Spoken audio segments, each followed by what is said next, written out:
आम्ही दोघांनी त्यांना बारामतीत ऍडमिट केलं होतं. बारामतीत त्यांच्या निधन होत नसल्या कारणाने बारामतीच्या हॉस्पिटलने आम्हाला रेफर केलं की तुम्ही पुण्याला रुबी हॉललाच घेऊन जा. आम्ही त्यांच्या रेफरन्सने आम्ही रुबीला घेऊन आलो. 18 तारखेला सकाळी 18 तारखेला त्यांनी 9-10 वाजेच्या आसपास त्यांच्यावर काही रिपोर्ट वगैरे काढले आणि त्यांच्यावर ट्रीटमेंट चालू केली. ट्रीटमेंट चालू करत त्यांनी संध्याकाळपर्यंत बरीच काही ट्रीटमेंट केली. त्या दिवशी त्यांनी सांगितलं की आपण त्यांना 24 तासाच्या ऑब्झर्वेशन मध्ये ठेवूया. 24 तासाच्या ऑब्झर्वेशन मध्ये ठेवल्यानंतर आम्ही पण त्यांना ठीक आहे बोलल्यानंतर त्यांनी परत दुसऱ्या दिवशी संध्याकाळी आम्हाला सांगितलं की तुमचं पेशंटचे काही ऑर्गन्स काम करत नाहीयेत, थोडी शक्यता कमी वाटते. त्याच्यानंतर आम्ही ठीक आहे बोलल्यानंतर परत तास 2 तासांनी मॅडमने आम्हाला बोलवलं अर्धा 1 तासाच्या डिफरन्स की तुमचे पेशंट झाला पेशंट. त्याच्यानंतर आम्हाला त्यांनी सांगितलं की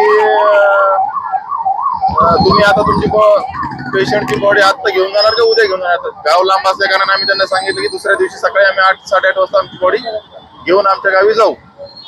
अंत्यविधीसाठी आम्हाला सकाळी टाइम पण मिळाला नाही घेऊन जाऊ. त्याच्यानंतर मग ते घेतले. सकाळी आम्ही 8 वाजता आलो. बाकी बिलिंग वगैरे प्रोसेस पूर्ण केल्या. त्याला आम्हाला 10-10:15 टाइम झाला. 10:15 आम्ही त्यांचे सगळे प्रोसेस पूर्ण केले. त्यांची एक प्रोसेस राहिली ती गेट पास.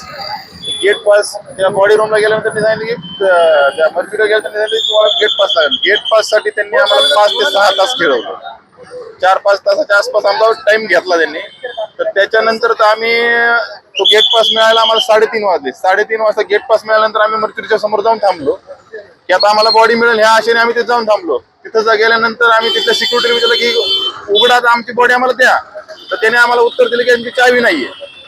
चावी नाही उत्तर दिल्यानंतर आम्ही पण तर थांबलो. पण 15 ते 20 मिनिटांनी बाहेरून एक अँब्युलन्स आली MH15 नंबरची. पुढे नंबर त्याचा आम्ही फोटो वगैरे काढलेले ते. MH15ची जी अँब्युलन्स आली ती अँब्युलन्स आल्यानंतर त्यात पाहिलं तर त्यात आमची बॉडी होती. जी बॉडी आम्ही जी बॉडी आम्ही 12 ते 1 वाजता रात्री पुणा स्टेशनच्या रुबी हॉलला मर्च्युरीत ठेवलेली बॉडी दुसऱ्या दिवशी 4 वाजता दुपारी ती बॉडी आम्हाला बाहेरच्या अँब्युलन्स मधून 4 वाजता इकडे आली रुबी हॉलला. तर ती आमची रात्री ठेवलेली बॉडी आमच्या सहीनी रिलेटिव्हच्या सहीनी त्यांच्या परमिशननी ठेवलेली बॉडी विदाऊट परमिशन बाहेर गेली कशी हा आमचा प्रश्न रुबी हॉलला आहे. आणि त्या बॉडी सोबत रुबी हॉलनी काय केलंय आणि ती कशासाठी बाहेर घेऊन गेले. पोस्टमॉर्टम झालेलं आहे का? पोस्टमॉर्टम झालेलं नव्हतं. तुम्हाला कुठल्याही लेखी दिलेली नाही? कुठल्याही लेखी नाही, काही नाही आम्हाला त्यांनी दिलेलं. तुम्हाला शंका काय वाटते?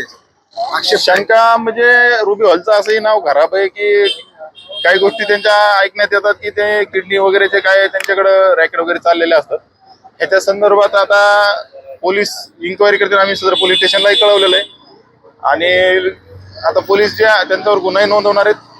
आता याच्यावर सविस्तर चौकशी सगळ्या गोष्टी कुठलाही सगळं म्हणजे प्रत्येक गोष्टीची चौकशी व्हावी. राज्य शासनाकडे तुमची काय मागणी? आरोग्य मंत्र्यांनी खास करून या गोष्टीवर लक्ष दिलं पाहिजे. याच्या मागं काय चाललंय, हॉस्पिटलच्या मागं कोण आहे, काय आहे, या सगळ्या गोष्टींचं होतंय काय, या सगळ्या गोष्टींचा पाठपुरावा झाला पाहिजे आणि यांच्यावर योग्य ती कारवाई कडक झाली पाहिजे. महिला येते का?